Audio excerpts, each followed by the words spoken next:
Welcome to my recipe diary. Today we'll prepare soft, fluffy and delicious restaurant-style Dahi Bhallay from scratch. Let's begin. These are all the ingredients you'll need. You can pause the video if you'd like to note them down. Add 1 cup of soaked urad dal into a blender.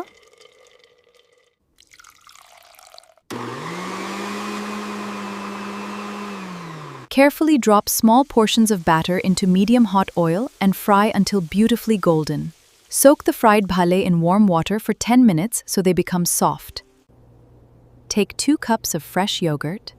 Add 2 tablespoons of sugar. Season with salt according to your taste. Drizzle tamarind chutney. Add fresh mint chutney. Sprinkle roasted cumin powder. Add a pinch of red chili powder. Finish with chaat masala.